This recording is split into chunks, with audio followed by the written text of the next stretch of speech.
What's up YouTube, this is JP Panther, back with a video, and today's video is actually my Dragon Ball Z Tournament of Power video. Again, you guys see me with my Vegito face mask, I just gotta, show this off a little quick. I gotta kind of show out a little bit, you feel me? I got this DBZ stuff, so, I gotta kind of flex with it a little bit, you feel me? So I just gotta do it like that.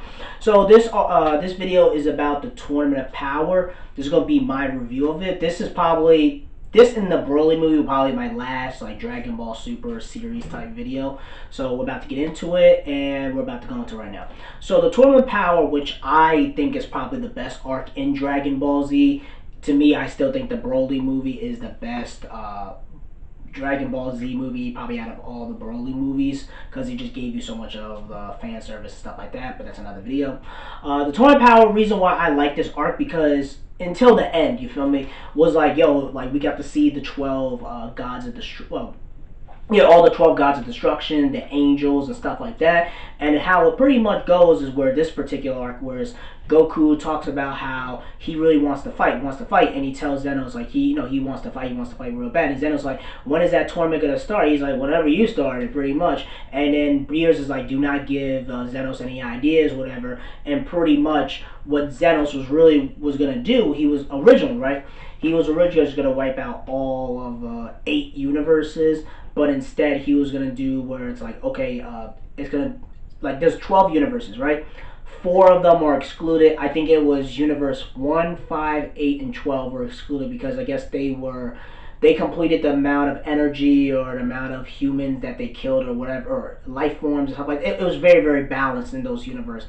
And Zeno's talking about he doesn't want to deal with all that, so he's just gonna wipe the remaining universes out.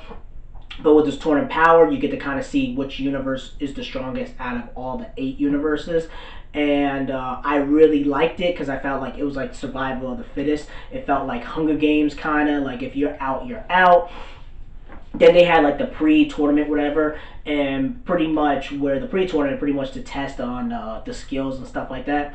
Then originally what would happen if one of the universes, I forget which one it was, the one with the 3 wolves, whatever, if they would have beat Goku, then that means they don't have to, pretty much no one would have to get killed at the end of the universe, but pretty much they tell Goku that if you try to hold back, then he would just wipe out all the universes regardless. So either way, they're in a win-win, in a very lose-lose. They're not in a win-win situation, you feel me? So Goku goes all out, he fights on blah blah, and then Goku wins. He wins that exhibition match, and then he talks about they talk about, oh well, you guys are pretty much gonna have to be on the voting block, stuff like that. You're pretty much gonna be gone if you don't try hard, stuff like that. Your universe is at risk. Then of course before the beginning of the tournament, they had to get all 10 fighters. They only had 9, so they had to get Frieza, stuff like that, and then they participated and all that drama, right? And then we get to the part with the Tournament of Power, right, where it's pretty much not one-on-one, but it's you got 8 universes, you got 10 members, so you got technically 80 members. And how it worked pretty much is that if all 10 members are out of the ring, then that means your universe is automatically gone. So pretty much you want to keep your members on the battlefield as long as possible without getting knocked out. And of course a lot of the members got knocked out. Again, I'm not going to review every single thing, but then we had Goku versus Jiren, we had Universe 7 and Universe 11, stuff like that. Universe 6 got knocked out, Frost got knocked out, Frieza. I mean, it pretty much is a crazy ass brawl. Boom, boom, boom, boom, boom, boom, boom. Then I liked it how we had Kale and Khalifa. Kale and Khalifa and Kale, whatever. Yeah, they fused to Kefla, whatever. I like how they fused to fight Goku and blah blah. And they were Super Saiyan green, Broly type level. But then Goku, mastered, Ultra Instinct or half Ultra Instinct. He does the Kamehameha, Tony Hawk style, and just blasts that bitch. And it's and then, they knocked them out. Then you have Hit versus Jiren, and then Hit uses his time travel, tries to knock Jiren out, and Jiren just knocks him out, and boom, boom, boom, pretty much gone. So everyone's getting knocked out left and right. And I'm trying to remember which ones. Krillin got knocked out because he was being clumsy because of Frost. Piccolo, he got knocked out. Tien pretty much took someone with him. Android 18 took somebody, pretty much took one for the team.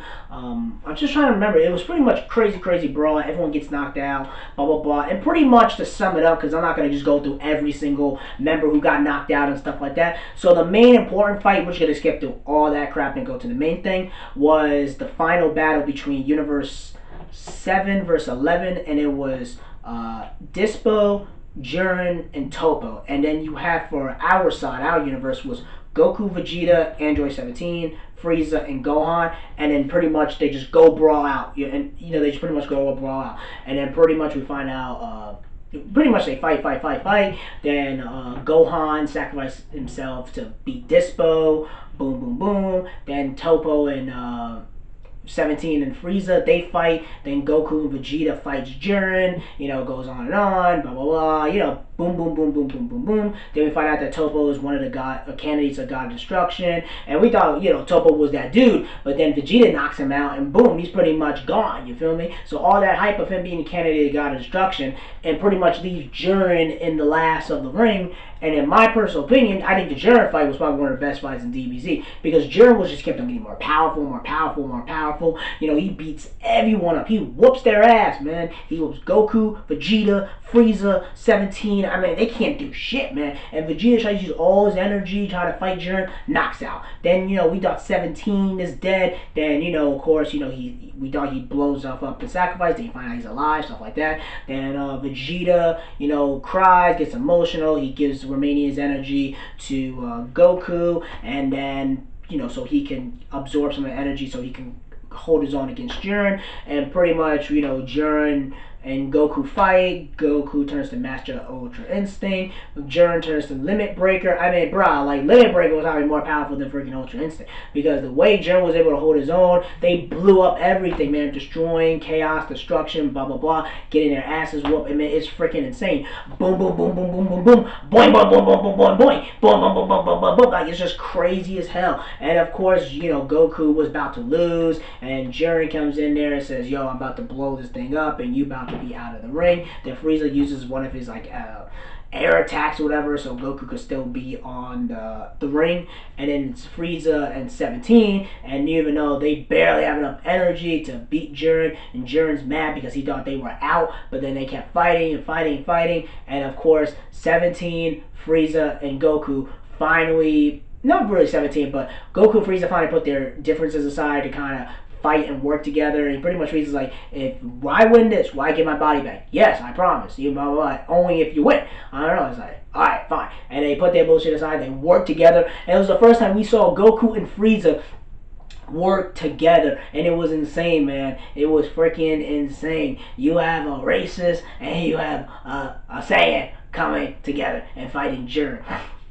And they were throwing hands. 17 was throwing hands. Everyone was throwing hands. They were doing boom. And then Jiren was, he can't do shit. And then Goku and Frieza sacrifices themselves and to knock out Jiren. And pretty much 17 is the last one who wins. He's the last one who gets the wish. And then 17, pretty much, again, they win. Blah, blah, blah. Universe 7. Universe 11 gets their universe wiped away. And then they ask him, what 17? What's your wish? Blah, blah, blah. What's your wish? Blah, blah, blah. And he pretty much says, revive all the universes that were wiped out, and everyone's like, and it's like, yo, 17 was that dude, man. So, and the problem is with the Universe 7, Universe Power Tournament arc is that it just made everything it did irrelevant, because it's like, if all these guys were going to come back, what was the point of doing all this? It kind of felt like Avengers Endgame, where, when they snapped, everyone came back to life. That's what it kind of felt like, in my personal opinion. Again, you guys could agree and disagree with me, but it's like, all that kind of was pretty much irrelevant, you feel me? But I still love the arc to this day, you feel me? I just love how they had to put all their energy, and we thought they were about to die, but I think Xenos did it on purpose so everyone can use their full power without holding back. Because if it was like, all right, if your life isn't on the line, then they wouldn't have fought as hard, and it probably wouldn't have been as entertaining. So Xenos, he pretty much says that if no one was gonna make the right wish, then he was just gonna wipe out everything. Just everybody's about to get wiped out. And of course, they said that was really good, but you made a fine wish. Then everyone's all celebrating, blah blah, and Frieza's like, you can take me back to hell. Use Dragon Balls to wish me back to life. And he's like, yo, you still got a good amount of time until you go back. He's like, nah, just send me back to hell. I'm fine. And then Whis does the thing where he destroys the Halo, and Frieza is alive and has his body back. And pretty much he says that Beerus gave you a present since you did so well. And he says, you know what, are you really sure? Because you know I ain't gonna change my ways. And then you had the picture, which I liked, right? You had Vegeta, Goku, Gohan, Piccolo, and Krillin. Like, it's kind of like, you know, when they were in Namek, where how they were all together fighting Frieza. Like, they had that picture frame where he's like, yo, if I see you again, I'll just kill you and beat you. And it's like, hey, I don't like it, blah, blah. And of course, they get back to Earth, and, you know, everything's kind of back to normal. Then Frieza's going to create his own Frieza Force and do his own thing, and blah, blah, and screw around. And then we have it where everyone's kind of, you know, slice of life type of stuff.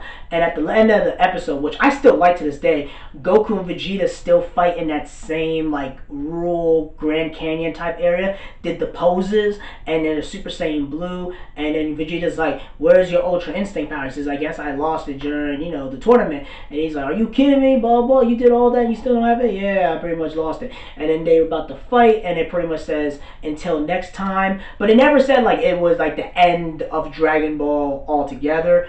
And then obviously we get to the movie, and this arc takes place like after this arc. The Broly movie takes place after that, you feel me? And I'll do another video talking about it. So again, that's one of the reasons why I think the Tournament Power was fire. I still enjoy it. I still think it's the best arc in Dragon Ball Z, Dragon Ball Super, Dragon Ball GT, all that shit, you feel me? I still feel like it is the best arc, and I feel like it was necessary. Even though people feel like it's unnecessary, I still like it where you got to see other characters in other parts of the universe. Because the problem is, with Dragon Ball Z, we just focus on our particular world, our particular universe. Now that there's all other 11 universes we can explore, we can see the other Saiyans, we can see Wakaba, we can see Khalifa and Kefla and all that other shit. So, you know, we can explore different type of realms and universes with the Dragon Ball universe going forward. That's pretty much it, guys. Tell me what you guys think about this. Let me know in the comment section below. Make sure you rate and like the video and subscribe. Make sure to subscribe to the channel. Peace, and have a great day, and take care.